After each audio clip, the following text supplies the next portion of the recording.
knows it. It's the Bergie and Booker show. He's Bergie, I'm Booker. We're going to talk some lacrosse stuff today because we just had an amazing weekend. I was sequestered up at U.S. Lacrosse doing some games, but the game we have to hit on is the overtime thriller, UVA going down to the Terps. And it was at UVA. Yep. So there's nothing other than great lacrosse. And the people who really won are lacrosse fans.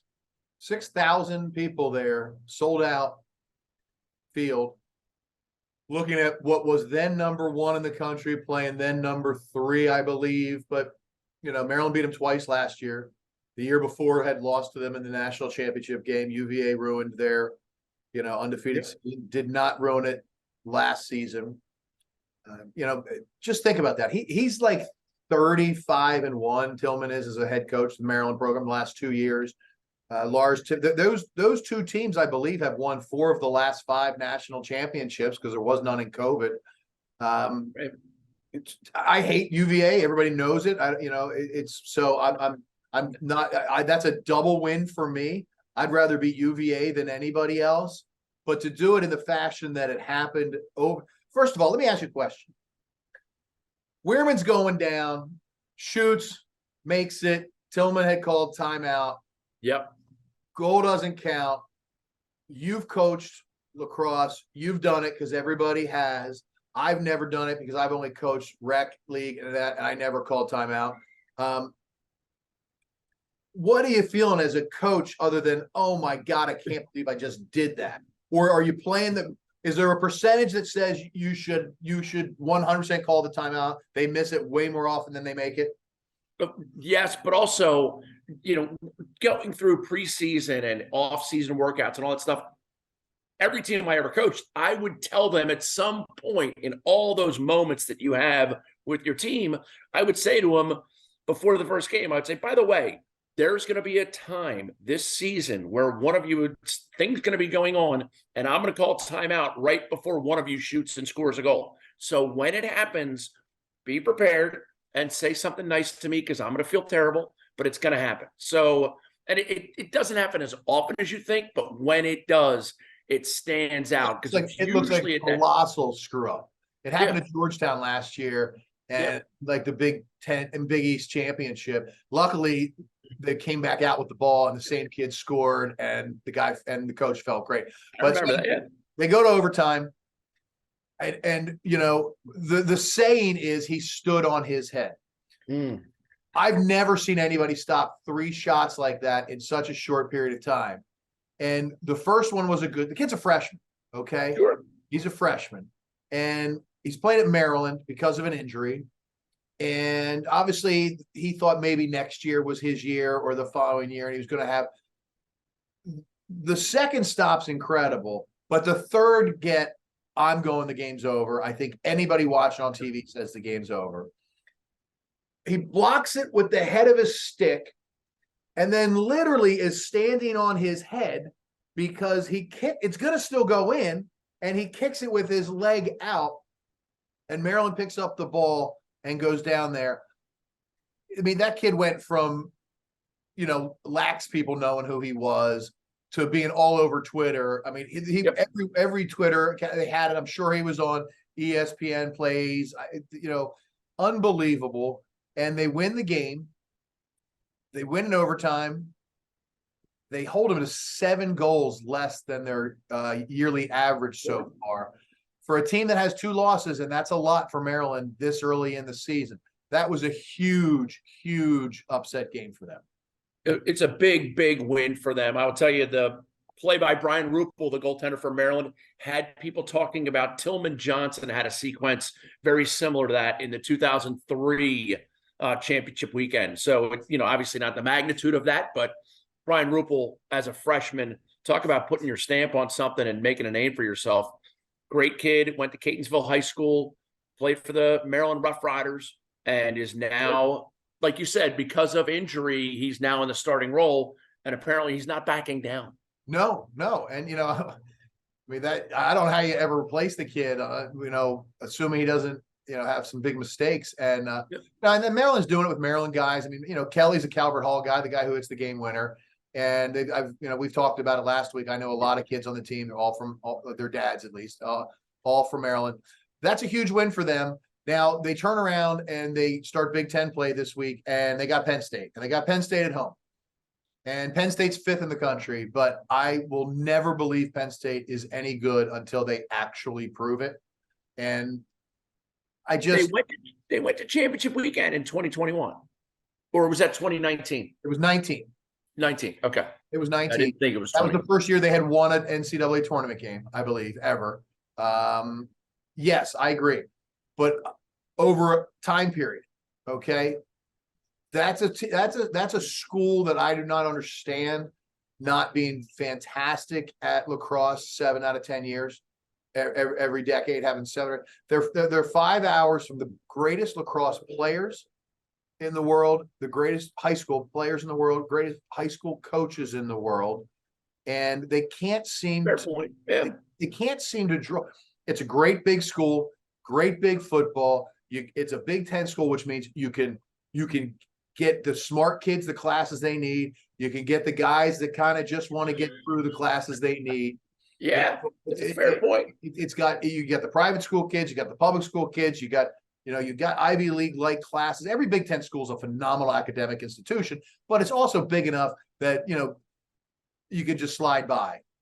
And that's just kind of the way it is. So I don't understand that. You got Long Island's 5 hours, Philadelphia's 3 hours, and a lot of those schools aren't in Philadelphia, by the way. Episcopal and Malvern Prep are 2.5 hours. Haverford and those type of schools, and then you got all the MIAA schools. I mean, how many of them? There's an A, B, C bracket. I mean, they're all within 3 hours. The DC schools are 3.5 hours.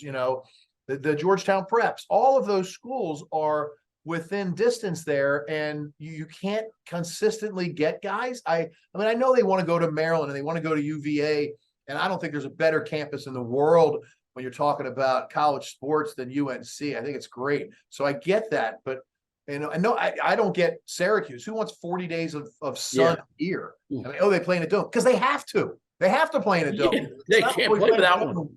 And it's Florida, and it's air conditioning because it's so freaking hot. But look how beautiful it is outside. They play in a dome because it's a shitty area with shitty weather. I just don't. I don't get how Penn State's not good. Now, granted, they're 5th in the country this year. They were awful last year, but they were young, and maybe that youth is going to, maybe the next 2 or 3 years I'm wrong, and he's turned the corner there. The girls' side's the same way with him. I don't know how they're not better than they are. But they're flashing the pan a little bit, the women's. But you're leaving out one very key element for Penn State, and that is the gear that they get is insane awesome. They get so much. They get 2, 3, 4, 5 different kinds of jackets, sweat tops, sweats. So there's nothing wrong with being a part of a school that has big time football. When you go, for boys and girls. I mean, looking on our end with our daughter, she go to a football school. You get more gear, you get more free nutrition, you get better food. When the guys get it, you girls have to get it. When the guys get it at the football, the guys other teams have to get it. And Penn State's got a great facility. He raised a lot of money, which is the only reason I think he wasn't fired last year. Is he raised a lot of money, and they've got a lacrosse only facility basically for the boys and the girls. It's a great spot to watch a game. But Michigan's doing the same. Ohio State's doing the same. Big Ten's going to be big time lacrosse. And it is. And I think had they pulled the trigger on him last year, Petramala would be there right now. And then I think everybody at Maryland and Johns Hopkins and Michigan and Ohio State would be kind of pooping their pants, because I think he could turn the corner, because I think he'd drive right down to Baltimore, to Boys Latin, and to a number of other schools and say, come to Penn State. I think guys would. And that's just my gut feeling, which is, and one of the things that's coming up now for lacrosse, as we look into that crystal ball, is they're starting that conference play. Right. And, you and I talked about it pre-show that, the big time schools are getting into conference play, but that also means that the D2 and D3 schools who, those kids sweat the same sweat and they freeze in the same temperatures, in the preseason and all that, the out of conference games. Now they're getting into the really important parts of their schedule. So if you want to see great lacrosse, it can happen anywhere. Even the high school teams now are starting their, you alluded to the MIAA, the Interact, the Long Island grade school. So we now are right at the start of great lacrosse at every level you can imagine. Unless you're at Florida high school and we're 10 and 12 games in, but that's a different story because we got to finish we got to finish everything because we all have the month of May for spring football. I mean, and I get it. Yeah. We got spring football, we got 3 or 4 weeks of practice with actual spring games or spring jamborees. So that's a different story. But yeah, I'm excited to see. I'm looking forward to following what my buddies' kids are doing at the high school level and at Division II, Division III, Division I. Question for you: does UVA lose another one going to Notre Dame this weekend, who I think is the legitimate number one? Joke what happened to him last year, not getting in the tournament. Oh God, legit. You talk about a chip on your shoulder. UVA coming in. How many? I mean, the offensive weapons Notre Dame has with those Kavanaugh brothers, and the offensive weapons UVA has with literally 7 dudes on their roster who would be up for the Tewaaraton if they were at 7 different schools. Is it going to be a freshman pole making a play? Is it going to be a freshman goalie? I mean, Maryland, they had guys making plays. Maryland had freshmen all over the field at attack and midi. I mean, they had 4 freshmen, whether they're legitimate freshmen or redshirt freshmen. What is it? But I think Notre Dame is just playing pissed off. I think they're going to. I mean, they should be. They 100% are playing a little pissed off, but it's interesting because you don't want to be number 1 in the country in the month of March. No, you want to end of Memorial Day Monday. My a really good friend of mine texted me after Maryland won, and he said and he played at Maryland. Jay Pasco, big Maryland guy. He and I talked about our kids and everything. He said the best thing about it was we celebrated properly. We celebrated a big overtime win. That's it. Nothing more than a March win that helps you with seeding. We celebrate championships at Maryland. And, same token, like who cares who's number 1 on April 1st? You know what I mean? It's who's number 1 on May 31st or whatever day Memorial Day is this year. Exactly. I'm just looking through Saturday's games because with all these games, I can't keep up with so many Thursday, Fridays, and all that stuff. But the beauty of that is, I know you're looking at the D1 schedule. D2, D3, they play Saturday, Wednesday. My son's at Washington College, right, playing goalie for them, loving it. They play. Who was defensive player of the week this week in that conference? In the Centennial Conference, the defensive player of the week was none other than number 31, Cole Corrigan. How many saves did he have last game? Like 22 saves in one game. That's the second time he's had 22 saves. Second time this year. So tell your son to go out and buy a lottery ticket. 2, 2, 2, 2, 2, 2, whatever it is. Yeah. Exactly. I'll tell you, I wish. Now that's a hell of a job. That's John Nostrand coming down. Washington College alum. He's doing a great job with them. And that's the other thing about lacrosse is it's a small niche sport, but we all know each other, known each other for years, and we also know that we're going to know each other for years. So there's not a lot of backbiting or all that. Everybody kind of compliments each other. Going back to that Maryland-Virginia game, Lars Tiffany, the coach at UVA, was interviewed after the game. He's like, what a great day for the sport of lacrosse, for the 6,000 fans who got in there and watched it live, or the 8,000 who are watching it on TV. Had a great experience watching an insane game. He even gave Rupel credit. He said their goalie was unbelievable. I heard him say in the quote, as coaches, we were next to each other saying, the net's going to move. The net's going to move. And it never moved. The kid kept making saves.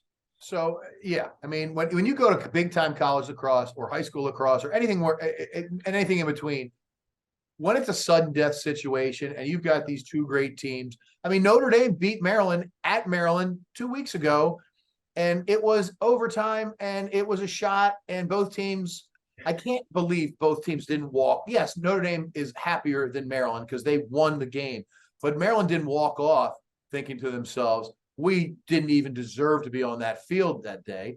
And UVA walked off that game probably pissed off because it was the 3rd loss to Maryland in a row. And I saw where where Tiffany says something along the lines of, we want to get to Maryland and that this is a good way for us to judge. So yeah, they didn't beat them, but they took them to overtime. Like they didn't walk up. They weren't sitting there having beers Saturday night being like, we can't beat those guys. I mean, be honest. If I'm a UVA guy, again, hate UVA. If I'm a UVA guy, I'm thinking to myself, there's no fucking way that kid plays like that again. Like we win by 4 next time. Am I right? Oh yeah. And lacrosse is that and getting in the Wayback Machine. I was coaching at a really, really good private school in Baltimore in 1999, McDonough School. And we had the best team in the country, but the league happened to be really good. So a buddy of mine, Chris Hupfeld, who's a big mainline Philly guy, lacrosse guy, Haverford School connections, he drives down to Baltimore to see us play. It's the Haverford School. The Haverford School, yes. So he drives down to see our team play because he's like, and this was in 1999, so there's not a lot of texting and there's no ways. He gets down there. We happen to lose to Loyola 9-8 in overtime. And I saw him after the game, and he's like, "Oh, Book, you must be pissed." And I said, "No way. This guarantees that we will win the championship by 6 goals because these kids are now a little bit steamed. They're a little bit tested and they didn't pass the test. If we had squeaked that game out, all of a sudden we're like, we can squeak out anything." And in lacrosse, the top 10 teams, whoever plays best is going to win. So you got to be a little bit not high on your horse in order to advance. Obviously, the playoffs. Look at Georgetown against Delaware last year. And that was when I knew Maryland was going to probably win the national championship because that was the team I feared Maryland playing. I feared them playing Georgetown. He's an old Maryland assistant, and I like the way they play. They can goon it up with the best of teams, and they can also finesse it with teams. Yep. I mean, I will tell you this: the buddy of mine was coaching at Maryland last year, and the team that he said he was most scared of facing in the tournament was Notre Dame. Oh, Notre Dame, yeah. Everybody said Notre Dame, but they didn't get in the tournament, which is stupid. But once they were in the tournament, it was Georgetown. Yeah, and like I said, exactly. I've watched Georgetown play Villanova, and it looked like absolute, like brothers against brothers who hate each other. Cheap shot after cheap shot, penalties flying every time. You would have thought it was 1985 basketball game. Okay. But Georgetown wins those. And then I've seen Georgetown like run around and play more finesse lacrosse as well. I think they can play both. If you can goon it up when you need to goon it up, but still be able to put 15 goals on because you got players, you're going to be tough to beat. That's the crucial part is you can send in the goon squad, but they got to be able to handle themselves in the finesse situations too. So it'll be interesting to see how it evolves.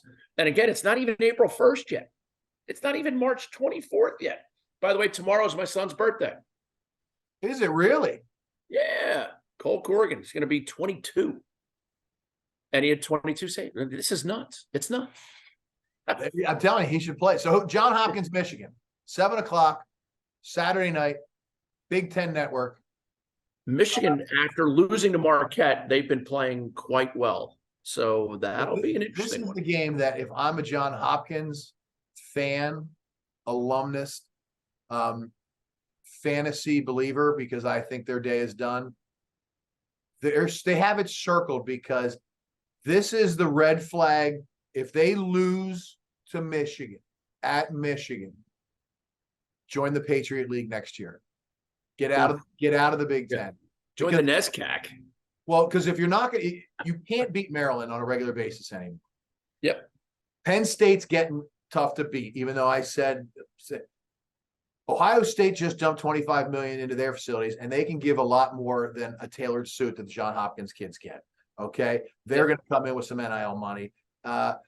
Then you got Michigan. Oh, and by the way, Rutgers is right up the street, and they're kicking your ass every time they play you too. So who can John Hopkins beat on a regular basis in the Big Ten moving forward?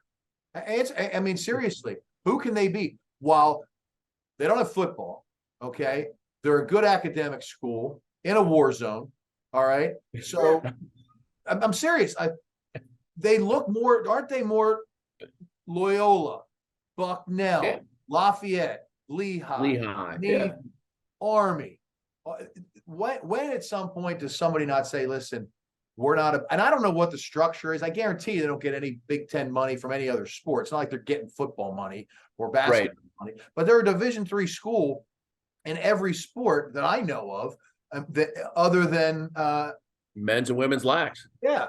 And again, they've never really been a powerhouse in the women's lax, but that they've been a huge powerhouse in men's lacrosse. Oh, without question. Historically speaking, but when do they? I don't get it from a standpoint of, maybe I'm wrong. Maybe this guy turns them around. I think they got rid of a guy who's probably going to win a national championship somewhere else, and then they're going to look really, really stupid. Yeah, they botched that one. That was during COVID. During COVID, they let Dave Petramala go. Johns Hopkins let Dave Petramala go during COVID. Yeah, and I think they're like a lot of universities. I think their alumni just are delusional in what used to be, and it's a different athlete now. There's more than 10 schools that you can go to to play college lacrosse. And like you said about the gear, the girls are getting all the gear. The boys are getting the gear at Michigan and Ohio State and everything else as well. And they're not getting it at Hopkins. And yeah, so Notre Dame football, Hopkins lacrosse in the 60s, 70s, 80s, top notch, best you can do. But now it's definitely it's a different time, and we'll see if they can survive and adapt, or adapt and survive, however you want to order that. But I don't know, and I don't have it in front of me. I don't know when the last time Maryland lost to Hopkins. And I'm certainly don't 2017 Big Ten tournament. Yeah.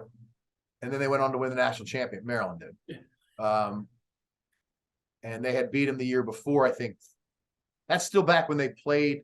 I think the year before they might have played him 3 times in one, or somewhere in the last 5 or 6 years. But maybe that was Ohio State. But anyway, they played regular season, then Big Ten tournament, and then in the NCAA tournament. Yeah.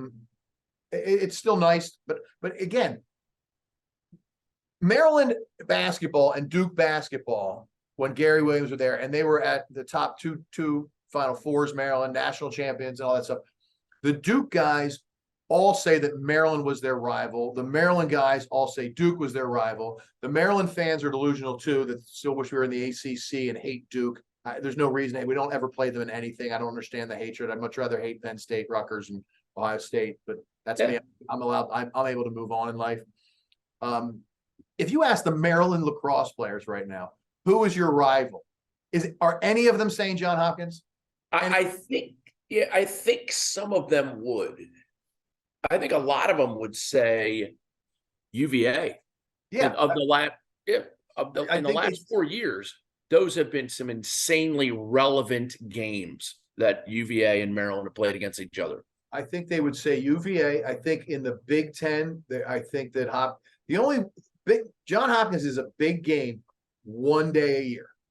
And there's a lot of kids that are still old enough that they grew up and they remember going to that game wherever it was, because Maryland and Hopkins both are littered with Maryland State guys. So, and their parents grew up when that game was even bigger. Yep. So it's been drilled into their mind. But one day a year. This is not,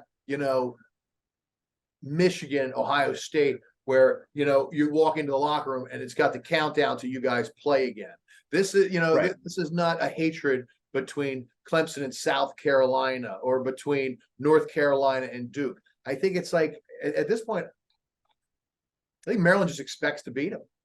I mean, they'll run over, they'll grab the crab, and he'll dance around. And the guy who did with it last year had transferred. Guys are transferring from Hopkins to Maryland, and it's okay. It's okay to transfer from Hopkins to Maryland. I mean, it's like, I miss the days when you just absolutely hated your opponent and you hated your rival. Now guys are transferring, and okay, you grab the crowd and you dance around because you used to go to school there. I mean, I just don't think they're a rival to anybody. I mean, I think they had way more success in the Patriot League. It is a cool trophy to play for. I will say that. Yeah, it'll be in College Park for quite a while. Yeah, because they're darn good.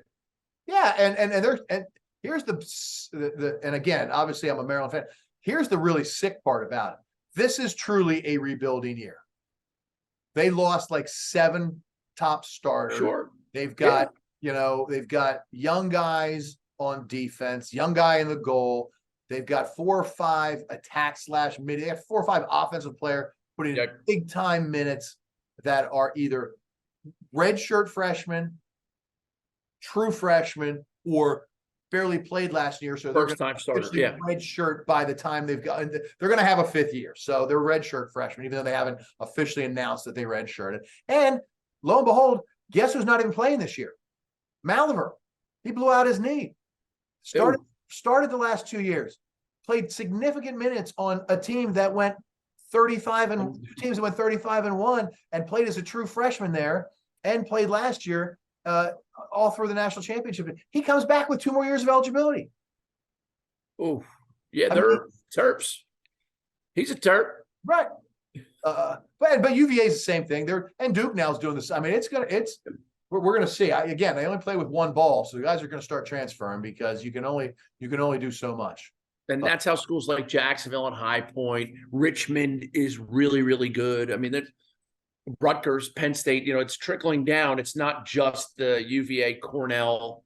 Back in the 70s, Cornell was the best team in the country for a couple of years. Carolina, 81, 82. By the way, the Ivy League, would they get 7 teams in last year, and Notre Dame didn't get 6, and Notre Dame didn't get it. Nuts. Every time I look up, the Ivy League's getting its ass kicked this year. Yeah, they are. They're losing games that I think I don't know why they've had 6 teams in last year, but every time I look up, the Ivy League is losing to teams. So we'll see. I don't think they're as good as everybody thinks they are, but that doesn't mean Cornell's not fantastic. I'm not talking about a team in particular. I'm just saying they're not 6 strong, and they might not be 3 strong this season. We got Cornell, I guess Penn. Penn's very good. Yeah. Princeton, pretty good. Yale just lost to Cornell, so we'll see if they start, nipping each other's heels. But Yale, I think, could be a Final Four team. And then I would take, the Maryland, Virginia, Notre Dame, Duke. I'd put them as ahead of a lot of other Ivy League schools. Do you think Notre Dame? Do you think how soon do the ACC has a conference tournament so that never happens again? They have to do it just for the strength of schedule. If the committee is going to look at strength of schedule, why not add games against the best team? Even if you lose them, they're calling it a quality loss, which, it is what it is. And how the committee did what they did last year was beyond me, but that's why I get paid what I get paid, and that's why they get paid what they get paid. So the last thing I'm going to ask you before we're done for this little segment of college lacrosse, if I can figure this out, why can't anybody else? Next year, moving forward for the rest of existence, men, women, Final Four, same area, same weekend, every year. Baltimore, Philadelphia, back and forth. If you want to go south once or twice in a decade, go down to Charlotte if you want to go down to Charlotte or do something. But for God's sakes, can we stop going to Hartford, Connecticut? Can we stop going to Boston, Massachusetts? Can we just go where people are going to get in? And can we give the girls and the Philadelphia in 17 sucked to be a Maryland fan because they lost to Carolina in both final games. But it was absolutely awesome to be able to go to all of 4 of the games. Sure. And there are tons of kids, tons of families, tons of teams, groups, high schools that would all buy those Final Four tickets for boys and girls. And sure. Whether it's the Pennsylvania club leagues or the Maryland club leagues, the stands would be full.